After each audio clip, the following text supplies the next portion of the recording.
Donc, je vois un public extrêmement varié avec quelques collègues, qui sont beaucoup plus jeunes. Ce qui m'intéresse dans ce genre d'activité, c'est de... Ce qui m'intéresse dans ce genre d'activité, c'est d'essayer de montrer aux gens qu'il y a de la géométrie un peu partout, y compris dans des objets qu'on connaît tous et qu'on oublie de regarder. Par exemple, le ballon de football. Le ballon de football, qui n'a jamais joué au football et en fait, on l'a dans nos pieds et on n'a pas l'occasion de regarder comment ils sont faits. Et à commencer par une chose bien banale, c'est que les ballons de football, c'est vraiment au pluriel. Là, je vous ai mis des photos de tous les ballons de football de la Coupe du Monde depuis 1904. Donc, tout en haut à gauche, vous avez le premier ballon 1904, et puis tout en bas à droite, vous avez le ballon de la Coupe du Monde récente au Qatar de 2022. Alors, il y en a beaucoup. Je voudrais vous en montrer quelques-uns, et je vous propose de les regarder. De les regarder et d'essayer de les comprendre, comment ils sont faits, et pourquoi ils sont faits comme ça, et pourquoi on change à chaque Coupe du Monde. Comme il y en a trop, je vais me contenter de 3 d'entre eux. Trois ballons extrêmement célèbres. Celui qui est à gauche, c'est, je crois, le plus connu, celui qu'on voit partout, avec des pièces noires et des pièces blanches. Celui qui est à droite, c'est le plus récent, celui qui est de la Coupe du Monde du Qatar. Et celui qui est au milieu, c'est mon petit favori, c'est le ballon brésilien. C'est mon favori parce que j'adore le Brésil. Et vous allez comprendre aussi pourquoi il est mon favori, c'est parce qu'il est le plus beau. Voilà. Alors, celui qui est à gauche, le Telstar, ça s'appelle le Telstar, date de 1970, Coupe du Monde du Mexique. Alors, pourquoi est-ce qu'il s'appelle Telstar? Parce que c'était la première fois en 1970. Les jeunes qui sont ici ne savent pas. Dans le temps, la télévision, c'était pas en couleur, c'était en noir et blanc. Et puis les écrans étaient plus petits, la résolution était catastrophique. Et c'est en 1970, pour la première fois, qu'on a retransmis en direct les Coupes du Monde à la télévision. Et il était important qu'on puisse voir le ballon. Vous savez, c'est la nouvelle télévision, on voit au tennis, on voit rien du tout. Donc, il fallait trouver des ballons qui soient visible en noir et blanc, et le ballon Telstar qui est à gauche répondait à cette demande, et il s'appelle Telstar tout simplement parce que c'est la star de la télé. Celui qui est au milieu s'appelle le Brazuca. Brazuca, c'est un nom brésilien, vous avez deviné. C'est peut-être l'une des rares choses démocratiques qui se passe au Brésil, puisqu'il y a eu un vote pour choisir le nom de ce ballon. Et la majorité a choisi Brazuca. Et à droite, alors je ne parle pas l'arabe, mais le nom de ce ballon qui est à droite s'appelle Al-Rila, ça veut dire le voyage en arabe. Alors on va les regarder. On va regarder ces ballons, et puis on va essayer de comprendre comment ils sont faits, etc. Commençons par le premier, le ballon Telstar, dans les pieds de qui? Voilà. Je crois que les footballeurs sont bien plus célèbres que les mathématiciens. Et Pelé est bien plus riche aussi. C'est normal. Alors, regardons-le. C'est le ballon, donc 1970, Mexique, Coupe du Monde. Il y a des pièces noires et des pièces blanches. Alors, je vais profiter que j'ai des jeunes dans mon assistant. Combien il y a de pièces noires? Ou les petits, les jeunes. Combien il y a de pièces noires sur ce ballon? 15. 15. Combien il y a de pièces noires? Je peux peut-être demander à un géomètre célèbre, Jean-Pierre. Combien il y a de pièces noires? 12. Jean-Pierre a dit 12. Pourquoi? Parce que Jean-Pierre, il s'est compté. Regardez, il y a une pièce noire au milieu, et autour, on en voit combien? 5. Ça en fait 6 face à nous. On peut bien penser de l'autre côté. Je mets 6 aussi, 6 et 6, 12, donc il y a 12 pièces noires. Les pièces noires ont combien de côtés? Donc il y a 12 pentagones. Combien de pièces blanches? Ah! Là, il faut au moins demander combien de pièces blanches? Comptons bien. Il y en a 5 autour de la pièce centrale, là. Et puis, on en voit sur le bord, on en voit combien? 5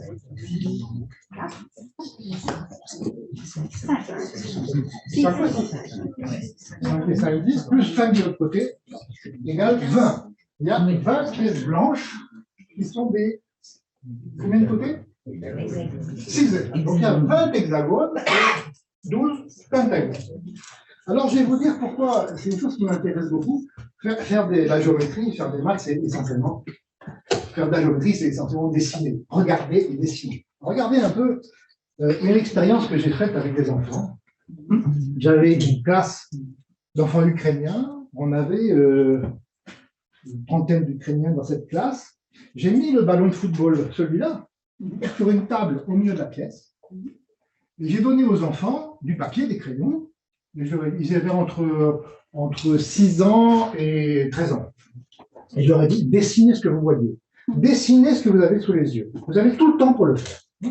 Et voilà ce que ça donne. Et je trouve que les résultats sont intéressants. Je trouve que ça mérite une réflexion sur la façon dont on voit les choses quand on les dessine. Regardez, celui qui est en bas à droite, je pense qu'il faut l'envoyer chez un psychologue. Ou alors dans une école d'art, je ne sais pas. Vous voyez, il y en a qui sont bons, hein, celui qui est en bas. Il y en a qui se débrouillent, et puis il y en a qui ne se débrouillent pas bien. Et je trouve que c'est intéressant de voir que même quand on a un objet sous les yeux, c'est pas si facile de regarder avec son cerveau. Alors, regardez un autre exemple que je trouve plus intéressant. C'est celui-ci. Je ne vais pas dire du mal des Anglais, mais quand même, j'exagère. Regardez, ça c'est le panneau officiel qu'on trouve en Angleterre pour indiquer les stades de foot. Alors vous voyez quoi? Que ce ballon est faux. Il est impossible. Vous voyez, il a des pièces noires qui sont des hexagones. Interdits. Il se trouve que c'est en effet tous les panneaux anglais sont comme ça, et il y a eu une pétition de 25 000 mathématiciens, géomètres, qui ont écrit pour demander qu'on révise la géométrie de ces panneaux. Et ce qui est vraiment agréable à lire, c'est la réponse du gouvernement anglais, qui se résume en quelques mots en disant le rôle du gouvernement n'est pas d'enseigner la géométrie. Voilà. Donc vous voyez que même les Anglais ont du mal à dire. Pourtant, c'est eux qui ont inventé le football. Et ben, ils ne savent pas regarder. Je vais vous montrer un autre exemple où c'est difficile d'imaginer. Là, c'est comment on appelle ça, une agence de graphistes. Et je peux vous dire qu'ils sont payés, les graphistes. Ils demandent beaucoup d'argent. Voici l'agence de graphistes qui a fait le logo de la Champions League, la Ligue des Champions. C'est le logo officiel. C'est le logo officiel de la Ligue des Champions. Regardez donc et énervez-vous comme moi. Oui, c'est n'importe quoi, c'est ça. Vous voyez qu'il y a des étoiles, il y a des zones blanches qui sont entourées par 3 étoiles, et puis il y a d'autres zones blanches qui sont entourées par 4 étoiles. Faux. Donc, la première partie de ce que je voulais dire, c'est que regarder et dessiner, c'est pas facile, il faut réfléchir avant de dessiner, et la boîte de com qui a fait ça, de l'UEFA, devrait revoir ses dessinateurs. Voici encore un exemple. Ah ouais, c'est tout faux. Pourtant, on croirait bien que c'est vrai. Hein.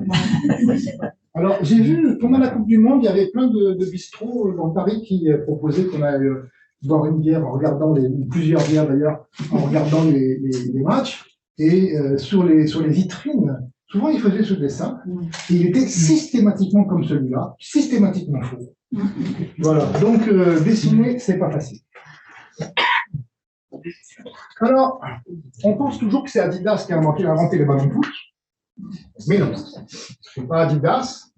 Vous avez là, à droite, le ballon Telstar de la Coupe du Monde, et à gauche, vous avez un dessin de...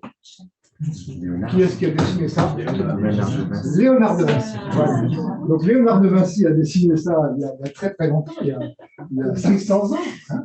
Et en fait, c'est très intéressant parce que c'est un livre de Luca Pacioli, dans lequel il y a la moitié du livre, c'est des dessins merveilleux, des gravures qui représentent des objets comme ceci en bois.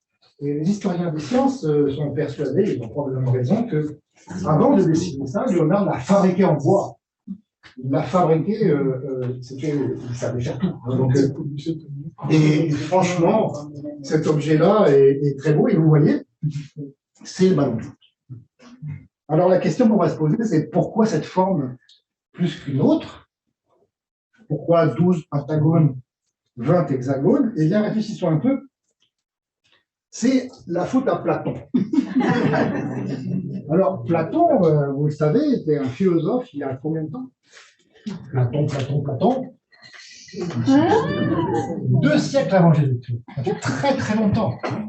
Et Platon s'est posé une question finalement assez simple. C'est si je prends des polygones réguliers avec 3 côtés, 4 côtés, 5 côtés, 6 côtés, que je me mets à les coller, qu'est-ce que je peux fabriquer?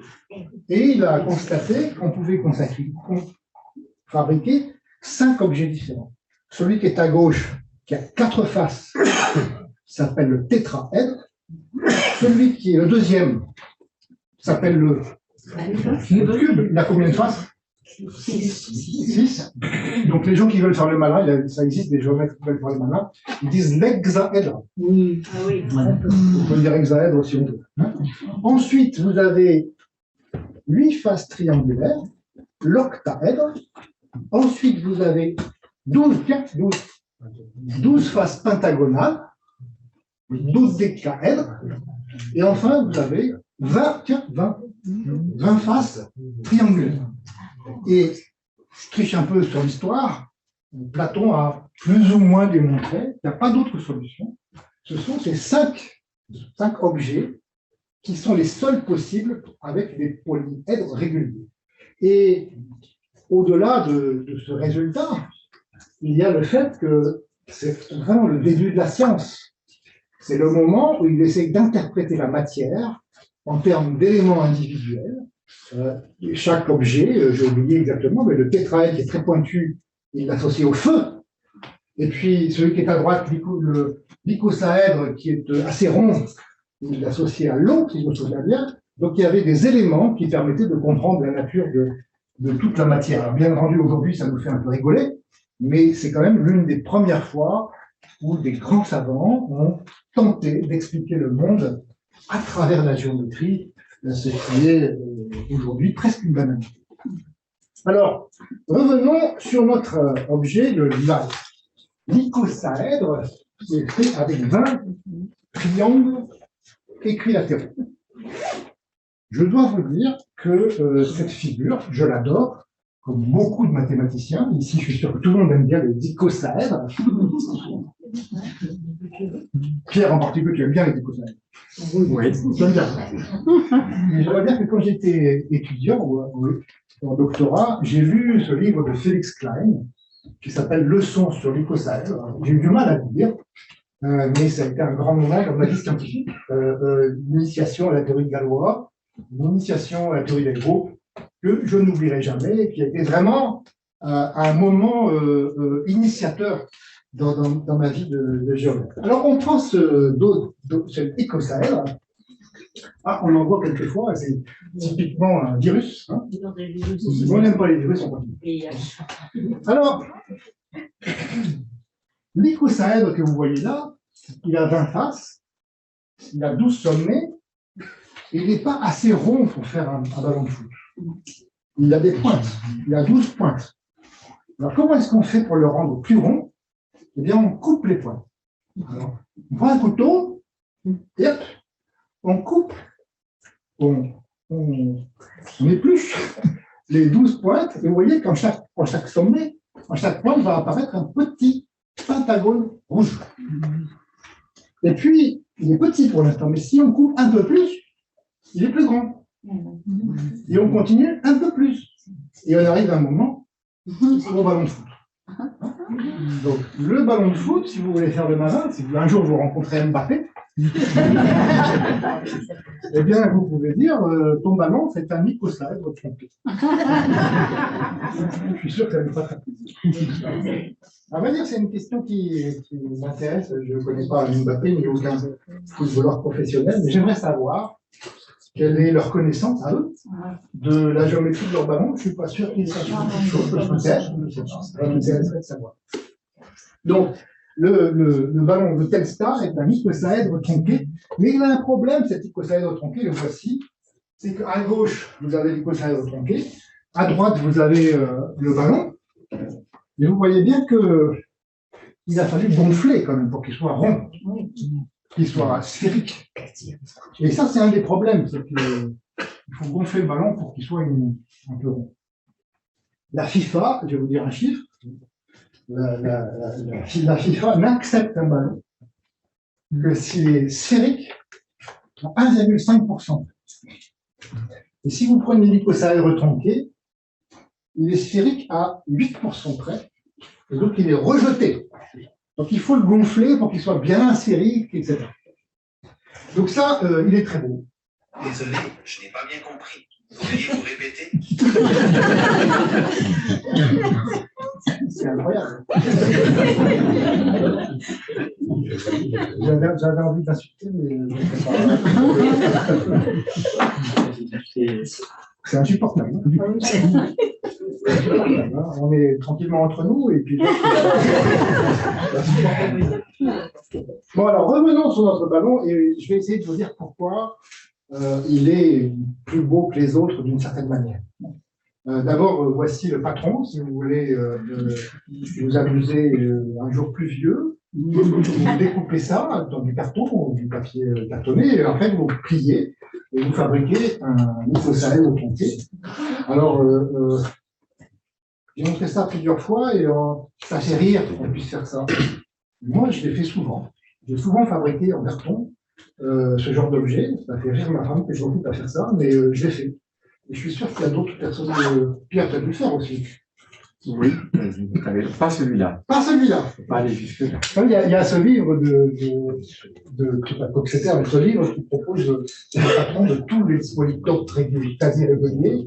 Il contient une cinquantaine d'objets comme ça, et je les ai tous. Ça prend un temps fou. Mais on apprend beaucoup de choses en manipulant. Et c'est quelque chose sur lequel je voudrais insister. On dit toujours que les maths, c'est pas expérimental, mais j'affirme que les maths ont un côté expérimental et parfois même manuel. Alors voilà. Ce que je voudrais vous expliquer maintenant, et ce qui motive cette forme qui est plus belle que les autres, selon moi, ce sont les symétries. Alors, je vais essayer d'expliquer. Prenez le ballon de foot, et c'est les mêmes ballons. Prenez le ballon à gauche dans votre main et mettez un doigt au milieu de deux pièces noires opposées. Donc, je mets mon doigt devant, comme ça, et un autre doigt de l'autre côté. Et vous voyez que je peux faire tourner le ballon d'un cinquième de tour, et le ballon va reprendre la même position. On dit qu'il y a une symétrie d'ordre 5. Le ballon tourne un cinquième de tour et revient sur lui-même. Et puis, à droite, si je mets mes doigts au milieu des faces blanches, je peux le faire tourner de combien de tours? Non. Pas 6. Regardez, là, autour de la pièce blanche, il y a 3 pièces noires. Donc, je peux faire tourner d'un tiers de tour. Donc, il y a des symétries d'ordre 3. Et si je mets mes doigts, non pas au milieu d'une pièce noire ou d'une pièce blanche, mais au milieu d'une arête, je peux faire tourner de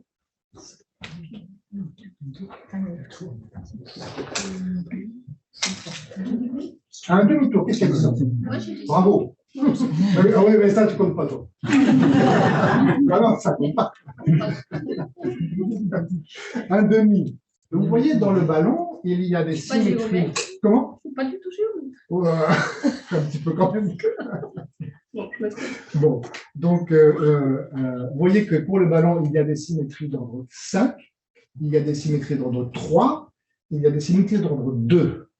Et si on réfléchit bien, et vous pourrez le faire ce soir, ou si possible, cette nuit les yeux fermés, on compte comme ça qu'au total, il y a 120 manières de faire tourner le ballon pour qu'il reprenne la même position. Et l'un des théorèmes fondamentaux, je ne sais pas, je ne crois pas que Platon n'ait jamais pensé comme ça, mais l'un des théorèmes fondamentaux qu'en principe tout agrégatif de mathématiques connaît, c'est que 120, c'est le plus grand nombre possible de symétries qu'on peut obtenir pour un polyèdre dans l'espace. Le ballon Telstar, il est le champion du monde en termes de nombre de symétries. C'est l'objet, le polyèdre le plus symétrique possible. Et c'est ce qui justifie son usage, parce que si on avait un polyèdre, un ballon qui n'était pas symétrique, ben, il partirait dans tous les sens quand on tape dedans, et ça n'intéresserait personne. Voilà. Do you have orientation reversing symmetry here? C'est le groupe alterné à Saint-Jacques. Bon, je te réponds pas. Alors maintenant, on va changer de ballon. D'ailleurs, une remarque intéressante, c'est que je vous ai dit que Platon avait trouvé toutes les manières de faire des polyèdres avec des faces qui sont toutes les mêmes. Mais Archimède, un peu plus tard, s'est posé la question de quels sont les objets que je peux construire avec des faces qui sont des polygones réguliers, mais pas forcément les mêmes. Vous voyez, le ballon de football, il y a des pentagones et des hexagones. Quels sont les objets que je peux faire comme ça? Eh bien, il a montré qu'il y en a 13 possibilités.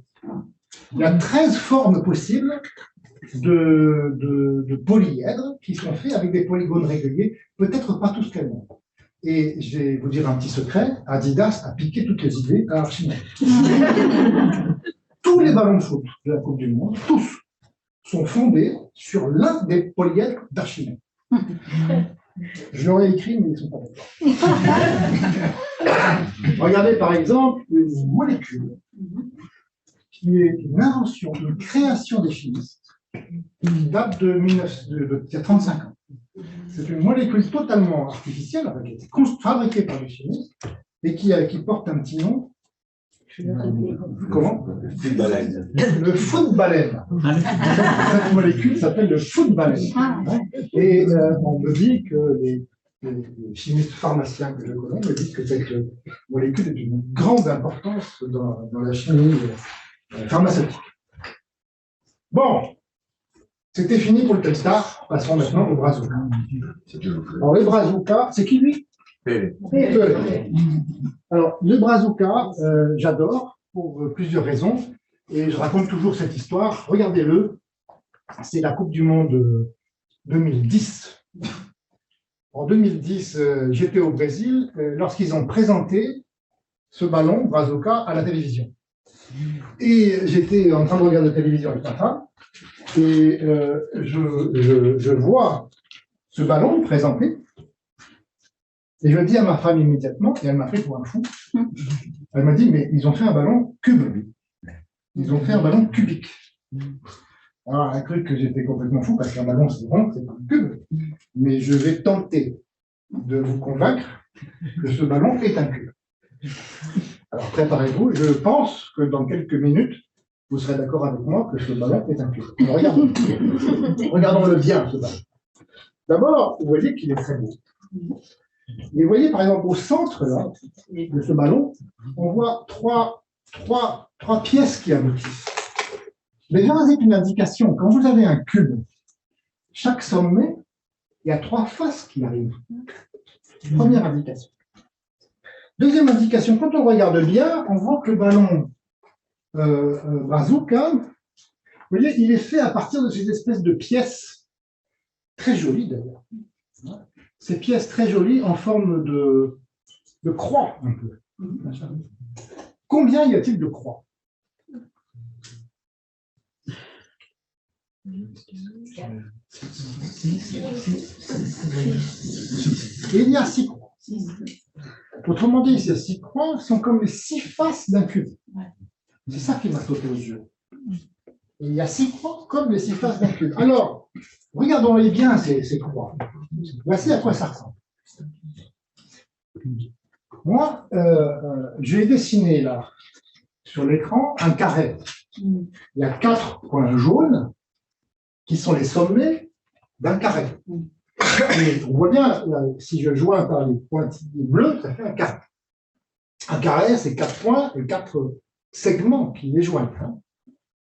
Maintenant, imaginez que, au lieu de joindre ces sommets par un segment, je les joins par une courbe sinueuse. Vous voyez, il y a une courbe sinueuse en rouge, pointillée rouge.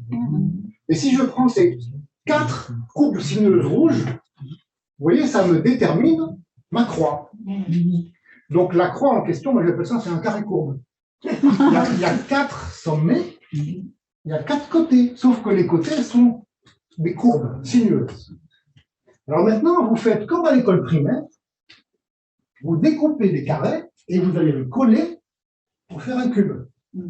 Alors vous allez en prendre 6, comme ceci, vous découpez, je l'ai fait, et d'ailleurs c'est un plaisir de le faire, j'ai eu l'occasion de faire ça avec 24 enfants japonais, c'était très bien organisé, il y avait 12 garçons, 12 filles, et il y avait pour chaque groupe de 4, il y avait un doctorant qui s'occupait d'eux, et donc on a découpé du papier, etc., et franchement ils ont adoré faire ça, et moi j'ai adoré aussi, donc on découpe tout ça, et puis après on colle.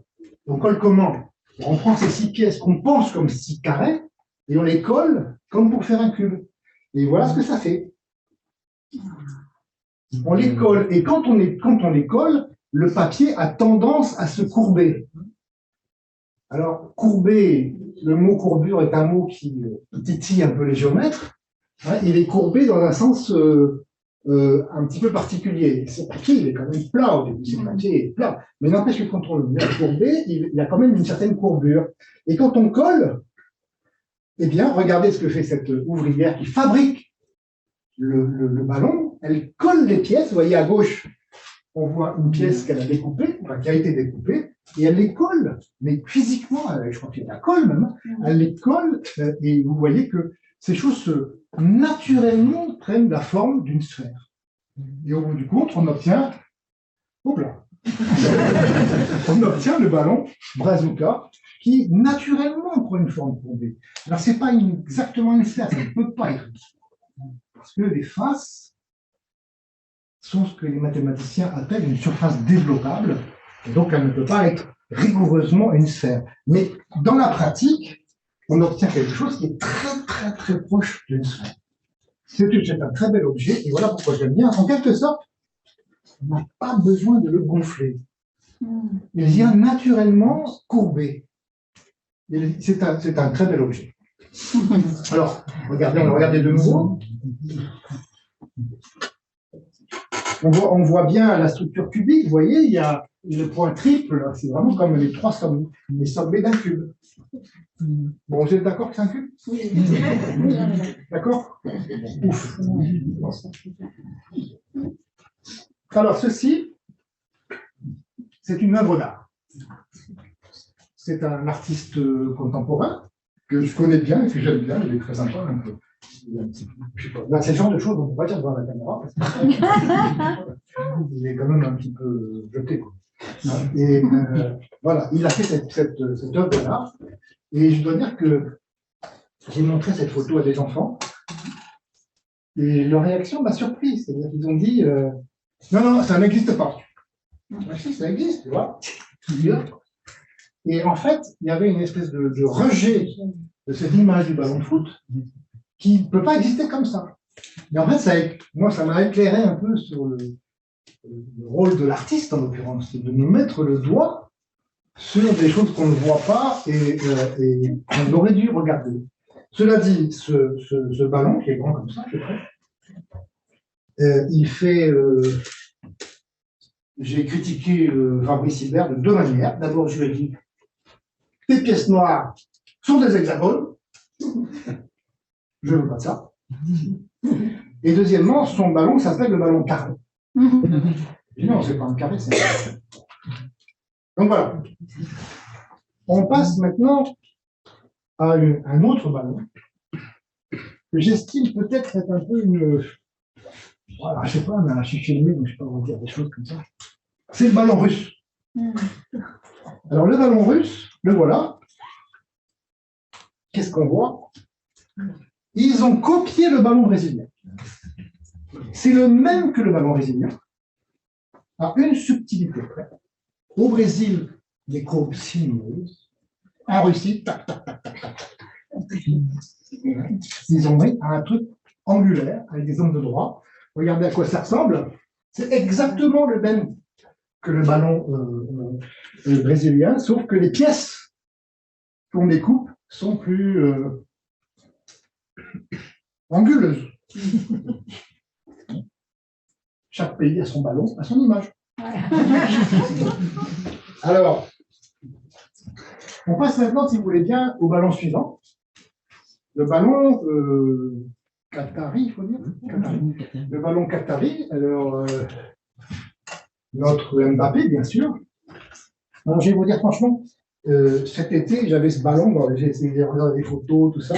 Mais qu'est-ce que c'est que ce ballon, quoi? Qu'est-ce que c'est que cette forme? Qu'est-ce que c'est que tout ça sort, quoi? Alors, essayons de le regarder. Il est beau, hein? Il est beau. Il est beau. Il est beau, mais il est constitué de pièces. Vous voyez, il y a des pièces qui sont triangulaires, et puis il y a des pièces qui sont quadrangulaires. Avec, moi j'appelle ça un peu comme des cerfs-volants. Hein, il y a 4 côtés, il y a deux petits côtés et 2 grands côtés, regardez. Donc j'ai essayé de comprendre la nature de cet objet. Alors j'ai dessiné.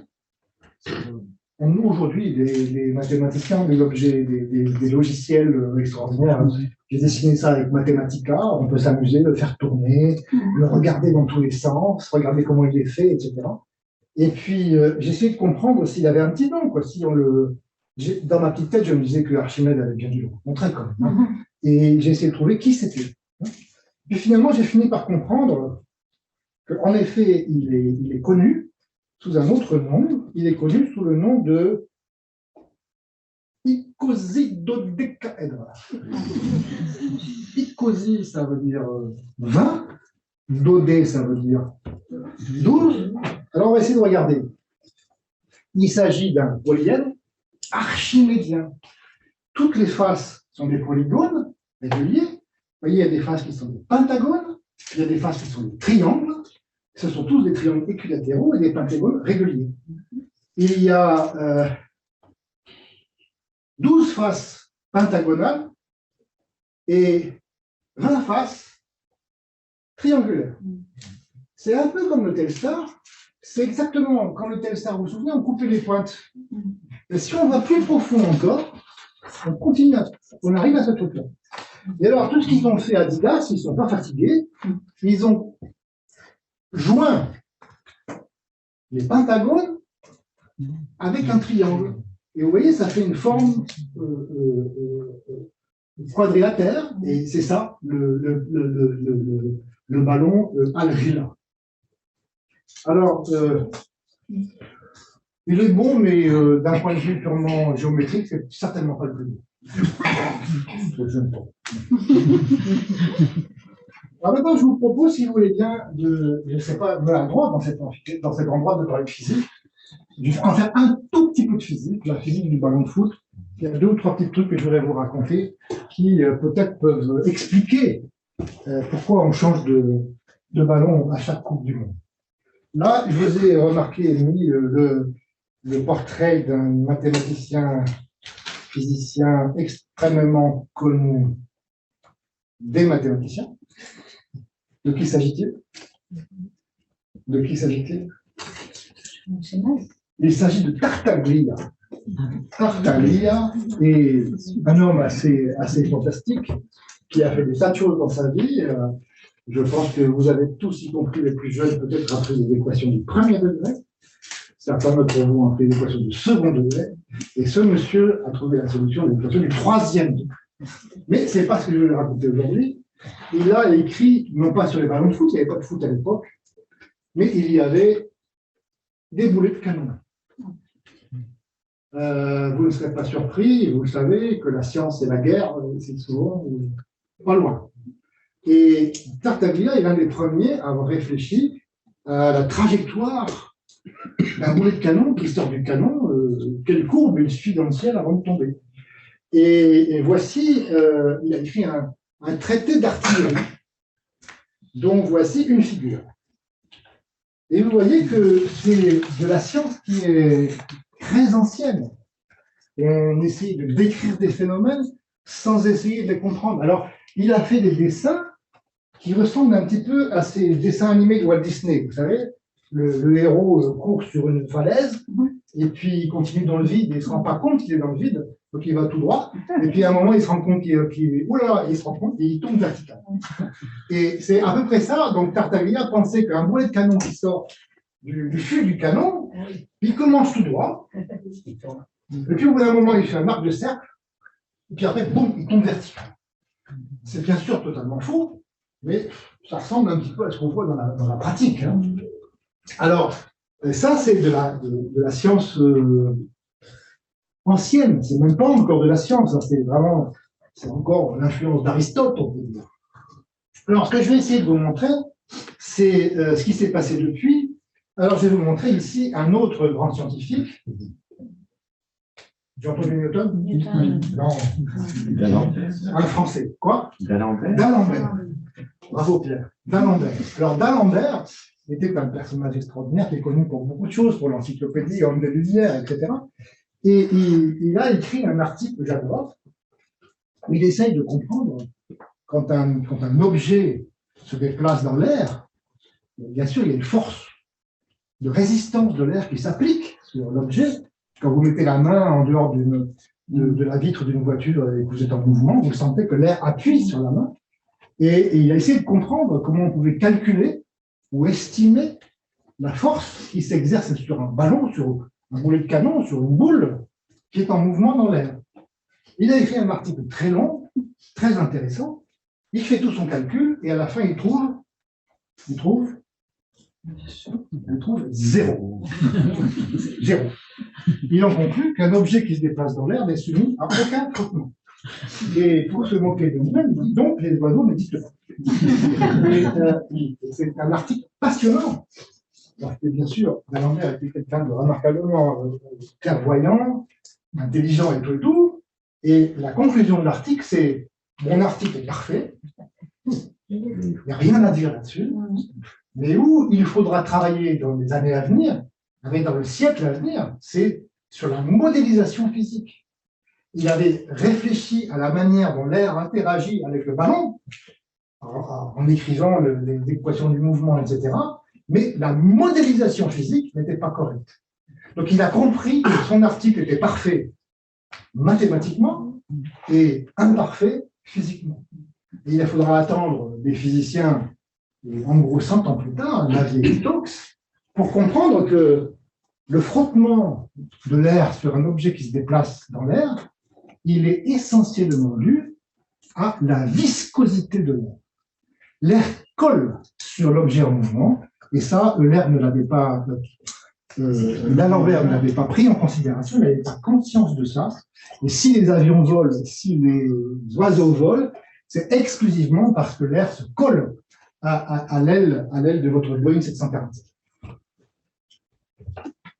Donc, ne critiquez pas D'Alembert, c'est un article remarquable qui a mis le doigt sur une difficulté scientifique majeure. Le suivant, c'est lui. C'est qui? Eiffel. Qui? Eiffel. Eiffel, qu'est-ce qu'il y a de ça? Bravo, vous connaissez Eiffel? Bah, je vois. Alors, voici Gustave Eiffel. Alors, pourquoi je parle de Gustave Eiffel maintenant? C'est parce que, comme vous le savez, Gustave Eiffel a fait beaucoup de choses, dont la Tour Eiffel. Et quand il a fait la Tour Eiffel, il était question de la détruire quelques années après. C'était un objet provisoire pour comment ça s'appelait, le universel. Et puis, Gustave Eiffel, il aimait bien sa tour, quoi. Donc, il a cherché à des applications, des utilisations de sa tour pour qu'on puisse ne pas la détruire. Et il a eu une bonne idée. Il a dit, je vais monter au deuxième étage de ma tour, je vais lâcher des balles, des objets, pour les faire tomber jusqu'au niveau zéro, et je vais prendre des photos pour observer la chute du ballon du deuxième étage au rez-de-chaussée, et puis je pourrais voir à quelle vitesse ils vont, combien de temps ils mettent, comment les frottements de l'air vont ralentir la course, etc. Je vais faire des expériences. Et il a fait ça, en effet, pendant 2 ou 3 ans, je crois. Et puis après, il a une idée très, très astucieuse. Il s'est dit, c'est quand même compliqué au deuxième étage de lâcher les ballons. ça serait bien plus simple d'avoir un ballon fixe et de le mettre dans un courant d'air. Et c'est le début des souffleries. Hein. Donc voici la première soufflerie mise en place par Gustave Eiffel. C'est très simple, vous voyez une balle, un ballon, qui est suspendu par deux fils, puis derrière on devine un ventilateur qui envoie de l'air sur le ballon. Les ventilateurs soufflent sur le ballon, les fils s'inclinent, on peut mesurer l'angle d'inclinaison, et donc on peut mesurer la force exercée par l'air sous le ballon, et on peut faire varier la vitesse du ventilateur, et regarder comment la force dépend de la vitesse. Bon. Alors, il a fait des tas d'expériences, jusqu'au moment où il a vu des résultats auxquels il ne croyait pas. Et il y a quelques lettres tout à fait étonnantes entre Gustave Eiffel et ses employés, enfin ses expérimentateurs. Recommencer. Finalement, il a publié un article pour expliquer le phénomène qu'il avait constaté dans les comptes rendus de l'Académie des sciences, mais c'est un article qui est très, très modeste parce qu'il laisse entendre à chaque ligne que peut-être qu'il s'est trompé, que ce qu'il a constaté n'est pas vrai. Et en fait, il a constaté une chose tout à fait étonnante. Voici une courbe qu'on trouve dans le premier article de Eiffel, qui indique en horizontal, en abscisse, comme disait le mathématicien, vous avez la vitesse du vent, et dans la verticale, vous avez la force de résistance. Alors évidemment, on penserait naturellement que plus le vent va vite, et plus ça freine.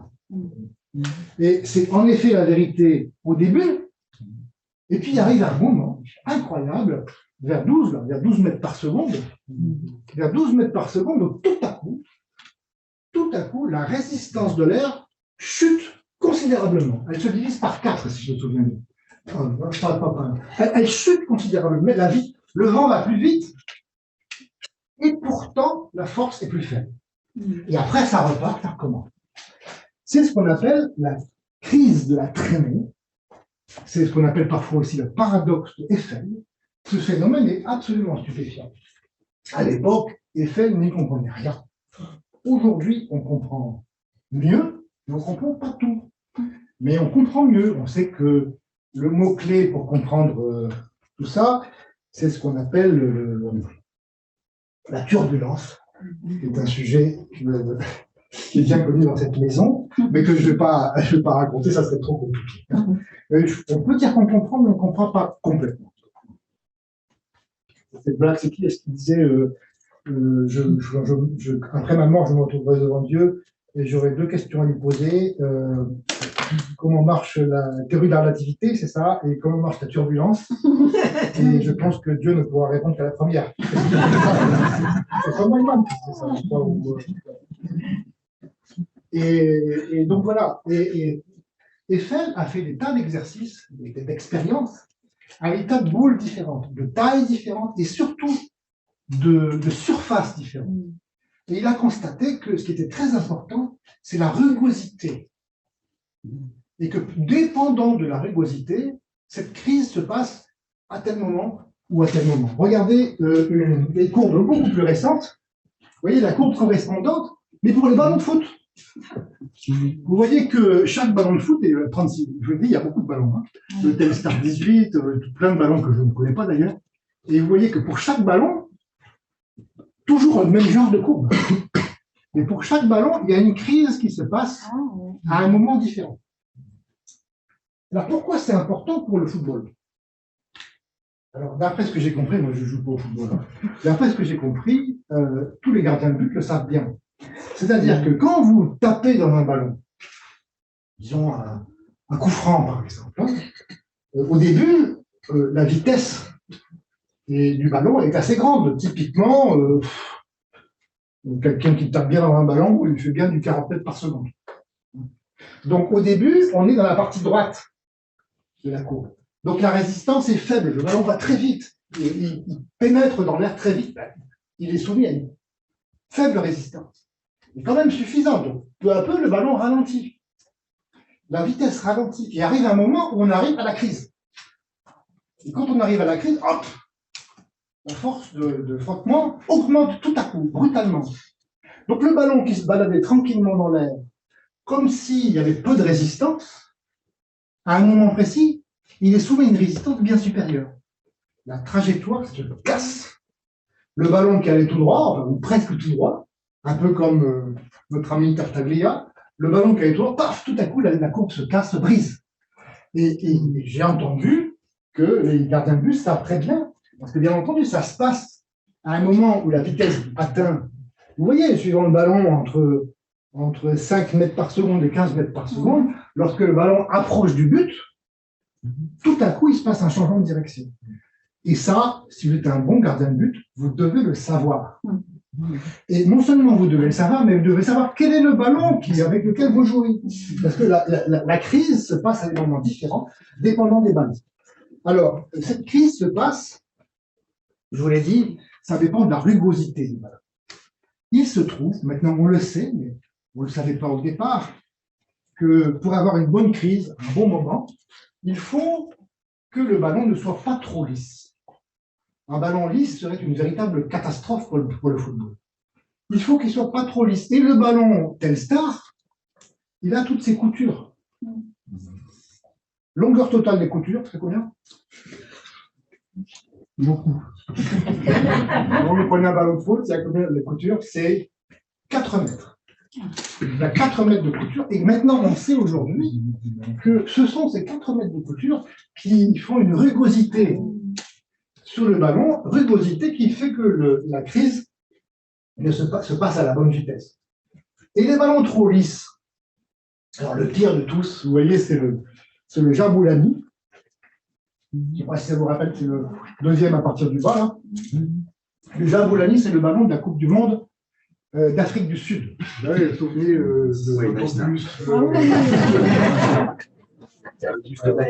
Oh là là, quelle histoire! Quelle histoire, rien à voir avec le sport. Et donc le Jaboulani, vous savez, ça faisait beaucoup de bruit aussi. Ils avaient ces trucs qui faisaient du bruit insupportable. Et le Jaboulani, je vais vous le montrer tout à l'heure, il est vraiment très lisse.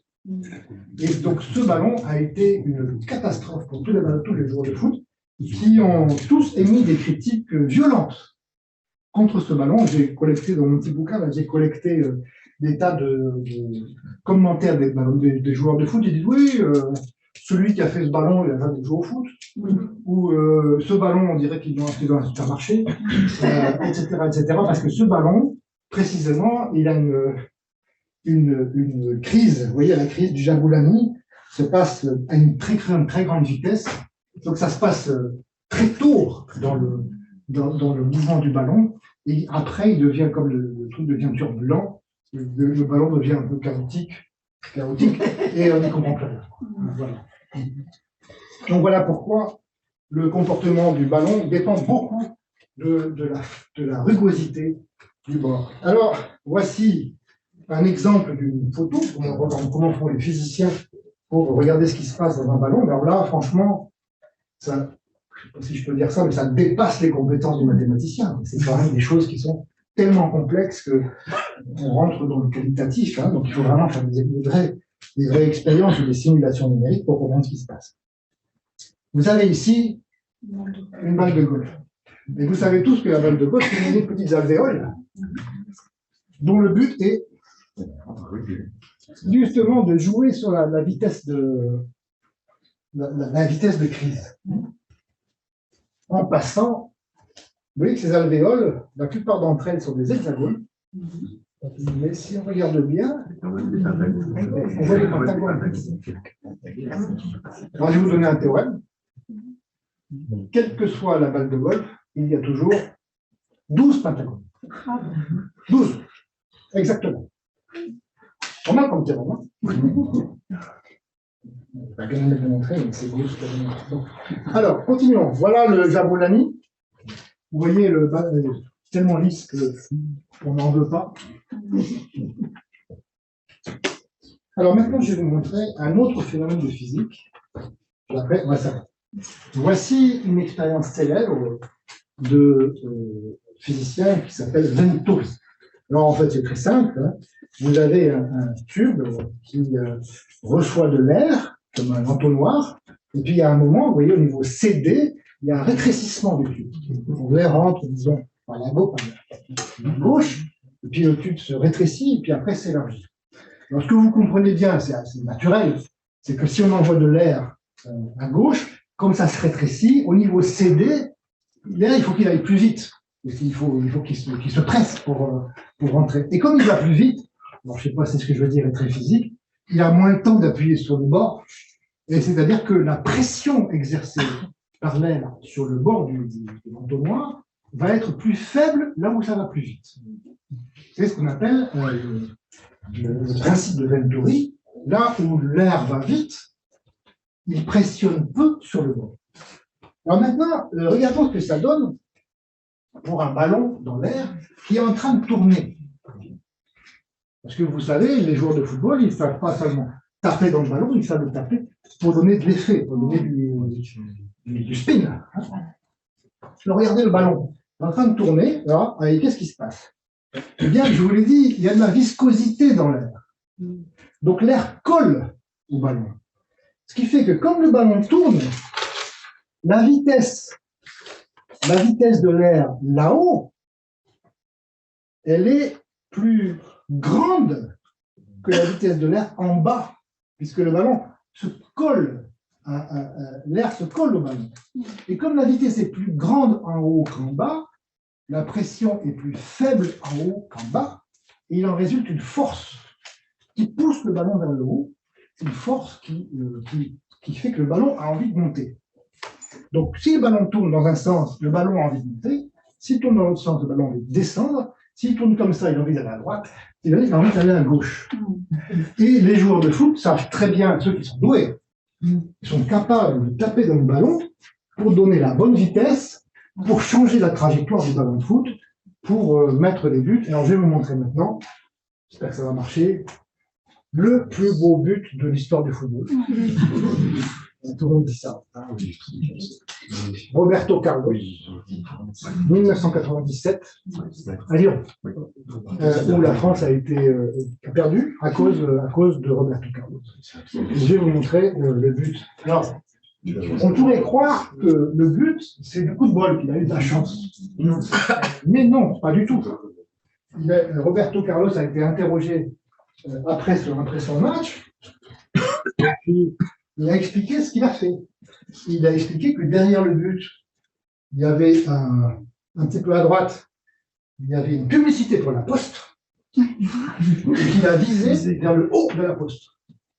Donc c'est vraiment des gens qui savent vraiment viser bien, dans la bonne direction, et il a expliqué aussi où il tape pour faire tourner à quelle vitesse. Donc c'est vraiment c'est de l'art. Alors regardez. Vous allez voir que je trouve que c'est vraiment très impressionnant. Roberto Carlos.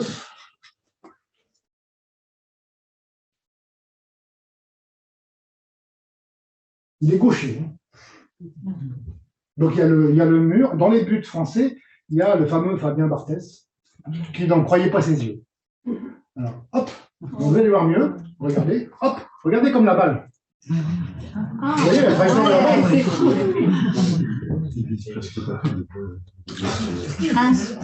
Et le pauvre gardien, il dit qu'il en croit pas. Et le mur, il dit quoi? On prendra notre revanche en 98. Qu'est-ce qu'il a dit ça? Oui, on a une petite revanche, c'est sûr. C'était en 97. Hein, Oui, c'est pour ça. Bon, je ne dis pas du mal du Brésil. Voilà. Alors, j'ai presque fini. Je vais juste terminer de la manière suivante. Je vais vous montrer le ballon que j'aimerais proposer pour la Coupe du Monde 2026. Alors, ce ballon, je ne sais pas ce que vous en pensez, mais il est beau, non? Alors, vous voyez que c'est un icosahèdre tronqué. C'est-à-dire qu'il a, comme précédemment, il a des faces pentagonales, des faces hexagonales. Il a 12 pentagones et 20 hexagones. La seule différence, c'est que, à l'instar du ballon brésilien, au lieu de connecter bêtement les sommets par des segments, j'ai connecté par des courbes sinueuses. Et puis après, on colle ces espèces d'étoiles. Et vous voyez, il y a des étoiles à 6 branches et des étoiles à 5 branches. Et vous les collez comme vous fabriquez un icosaèdre tronqué que vous connaissez bien. Et quand vous faites ça, eh ben, vous avez le ballon de la Coupe du Monde 2026. Je l'ai envoyé à Adidas, ils m'ont jamais répondu. C'est dommage parce qu'il est beau. Alors maintenant, je ne connais pas sa vitesse de crise. Je ne sais pas, mais évidemment, comme je dis, moi je joue pas au foot. Donc... Et écoutez, je vous remercie pour votre attention. Alors juste pour terminer, vous dire que Kepler, qui est représenté ici, associer les symétries, les polyèdres, la magie, la musique, l'astronomie, les sphères dans une même soupe, c'est vraiment le début de la science. Kepler est un homme extraordinaire. Et puis, voici un dessin de Kepler. Et puis, un autre qui est tout aussi extraordinaire, c'est bien sûr Copernic, qui affirmait dans son livre majeur que la plus belle surface de toute est la sphère. Et je pense que beaucoup de mathématiciens pensent comme moi. La plus belle surface, c'est la sphère. Merci beaucoup.